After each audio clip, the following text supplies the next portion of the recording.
Folks, many times you hear discipline takes away freedom. Have you heard that? Yes, no. How many believe it's true? Not true at all. Folks, discipline actually gives you freedom. In fact, we need to find what is discipline. Folks, discipline is a track to run on. Many times people say, I want to be free. You take the train off the track, it is free, but where does it go? You take the steering wheel off the car, it is free, but where does it go? Nowhere. Discipline is a track to run on. This does not take away freedom, it actually gives you freedom. Anybody here who has a 2 or 3-year-old child? Raise your hand. 2 or 3-year-old child. Man, 3-year-old, 2-year-old? Yeah. Does your child love chocolates, man? Yeah. And if you took a nice big box of chocolate, would your child love it, man? Yeah. And the way kids are, when they like chocolates, they like to have the whole box in one go. Yes, ma'am. Yes, no. True? And let me ask you, if you let your child have the whole box in one go, what will happen? Your child will fall sick. But if you discipline your child to have 2 or 3 every day, they would enjoy it and stay in good health longer. Am I right? Did discipline take away or give freedom? Give freedom. 2, if you could drive on any side of the road anytime, you think you'd get home? No. But if we follow the discipline of the traffic law, we'd get home a lot faster. Yes, no. So discipline does not take away freedom. Folks, it actually gives you freedom. We need to learn from the animal kingdom, folks. Many times you got to be unkind to be kind. All medicine is not sweet, but you got to have it. All surgery is not painless, but you got to take it. Nature teaches us a lot. We all have seen that big animal, the mama giraffe, 20 feet tall. A mama giraffe gives birth to a baby giraffe standing. Too tall it can't sit. All of a sudden, the baby drops down from mama's cushion and falls down on earth. Bang. Baby is weak and wobbly, can't get up. What does first thing mama do? Mama goes right behind the baby, takes a little head start, and comes and gives one kick. And the baby jumps up. I'm sure giraffe kicks must be pretty hard. I haven't had it. But the baby jumps up. But the legs are weak and wobbly, the baby falls down again. Mama goes behind and again gives one more kick. And the baby jumps up again, but the legs are weak and wobbly, the baby falls down again. And mama goes behind and again gives one more kick. Mama keeps kicking till the baby is able to get on its feet. Why? Because mama realizes that the only chance of survival for the baby in the jungle is to get on its feet. Otherwise, they would be what? Yeah, they would be eaten up by the predators. The question is this an act of love? Yes, no. Folks, discipline is an act of love. Parenting and leadership is not a popularity contest. Parenting and leadership is not a popularity contest. It is an act of love. Sometimes you gotta be unkind to be kind. I'll share with you a little poem. In fact, one time, a judge convicted a robber and asked him, do you want anything to say? He said, yep. Send my parents to jail too. He said, why? He said, when I was a little boy, I stole a pencil from the school. My parents knew about it, never said a word. Then I stole a pen. They knew about it, never said a word. And then I started stealing other things, never said a word. Gradually, I started stealing in my neighborhood. And here I am. If anybody belongs in the jail, my parents knew too. Folks, that does not absolve him of his own responsibility. But the question is, did the parents do their job right? Yes, no. Folks, parenting is not a popularity contest. I want to share with you a poem I came across, and I don't know again who the author is, but let me share. A parent says, when my children are old enough to understand the logic that motivates a parent, I will tell them, I love you enough. I loved you enough to ask you where you were going, with whom, and what time would you be back home. I loved you enough to make you take a chocolate back to the drugstore, even with a bite in it, and tell the storekeeper, I stole it yesterday. I am here to pay for it today. I loved you enough to let you save your own money to buy a bicycle, even though I could afford to buy you one. I loved you enough to stand over you for 2 hours to get your room cleaned, an act that would have taken me only 15 minutes. I loved you enough to let you see tears, anger, and disappointment in my eyes. Children must learn parents are not perfect either. Do you know of any perfect set of parents, folks? There are none in this world. I loved you enough to let you accept responsibilities for your actions, even though the penalties were so harsh that they broke my heart. But most of all, I loved you enough to say no. And I knew you would hate me for it, but those were the most difficult battles of all.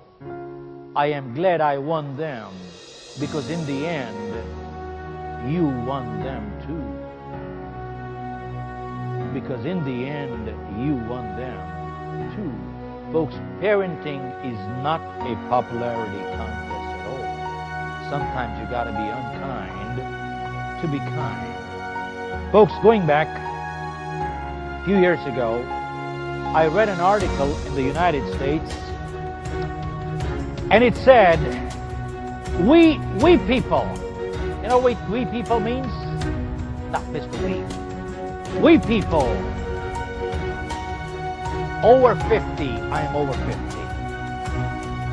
50. We are the no generation. You know what the no generation means? When we ask the parents, can I buy this? They said no. Can I go to the movies? No. Can I go to the restaurant? No. And when they said no, they meant no. And from the eyes you could tell, you better not ask again. Could you relate to that? Yes, no? Yeah. He says, we're the no generation. He says, our kids are the yes generation. Anytime they come and ask you, can I buy this? Of course. Can I go to the movie? Oh, yeah. Can I go to the restaurant? Of course. And if perchance you ever said no, they say, why? And now you explain the why. Then they again ask you why. You explain the second why, they again say why. And now the third why, and the fourth why, and the fifth why. Why does the sun come out of the east? I don't know why. That's the way it is. When you go to the doctor, he looks at your blood profile, and he says, you got malaria. You say, why? What do you mean, why? Because he's went through 30 years of medical school, because he knows more than you do. That's why. Folks, let me ask you a question. Does a 4-year-old have the same maturity level of a 40-year-old? Yes, no. You can explain all the why you want. Sometimes they don't understand because I say so. Folks, I'll answer all the why you want so long as the why comes out of inquisitiveness. That's fine. But sometimes people who have never learned to obey have never learned to command. People who have never learned to obey have never learned to command either. Folks, parenting is not a popularity contest. I see the time here. I could go on for 3 days, folks. no. Do you want me to go on a little bit more or stop here? Go on. Where's Richard? Richard has to cut short the lunch break, my friend. Folks, I'm just going to wind up quickly here. A couple of things I just want to share. Many times you hear people saying, I just don't have enough time. Time flies. Time comes and goes. Folks, it is flying right now. Time just comes and goes away. There's not enough time to do anything. Have you heard that? Yes, no? Yeah? Funny part is, how many believe it's true? Raise your hand. Raise your hand, folks. Time comes and goes away. Raise your hand. That's not true at all. Folks, time does not come and go away at all. Time is eternity. Time is standing still. We come and go away. We come and go away. You see, yesterday is history. Tomorrow is mystery. Today is a gift. That is why they call it a present. That is why they call it a... Someone asked a medical doctor, how did you pick your field? He said, going back 50 years, I used to live on a farm, and I was 10 years old, and I had a little brother, 6-year-old, who fell sick and sick real bad. And he said, we had a family friend who was a medical doctor, so our parents called him, and he stayed overnight because that was a crucial night. And all night the doctor kept struggling with the kid. And next day morning the doors opened, and the parents walked in, and they asked the doctor, is that kid going to live? And the doctor said, not only is your kid going to live, but he's going to live a good life. And he said, the moment the doctor finished the last word, I saw a smile of relief come on my parents' faces. And he said, I was 10 years old. And he said, the moment I saw the smile of relief on my parents' faces, that's the time I made up my mind. I will be a medical doctor who puts smiles on people's faces. Folks, when you go into a profession with service in mind, money comes so fast you can't even count. But when you go into a profession only to make a buck and not to serve, it does not come. And if it does, it is short-lived. And if it is not short-lived, it gets you no goodwill anywhere. And if you got all the money in the world and no goodwill, is it worth having? Yes, no. And folks, the other day I heard a speaker saying that there was a study conducted on lottery millionaires, and they said within 2 to 5 years, close to 90% of lottery millionaires were broke back again. Isn't that sad? So what business are you in, sir? You are not in the sales business. You are in the business of putting smiles on people's faces. So am I, so are you. Everybody is in the same business of putting smiles on people's faces. Folks, let me ask you a question. If everybody in your organization started realizing this little philosophy that we are in the business of putting smiles on people's faces, what would happen to productivity? What would happen to productivity, folks? Go up. But isn't that what we want? Yes, no. Folks, when a person says, I am good because I don't steal, cheat, lie, that's not true. If they don't cheat, it only means you're not a cheat, but that does not make a person good. If a person does not tell lies, It only means they're not a liar, but that does not make a person good. And when they say, I don't steal, it only means you're not a thief, but that does not make a person good. Folks, go ask a doctor. Absence of ill health does not mean good health. Similarly, absence of fault does not make a person good.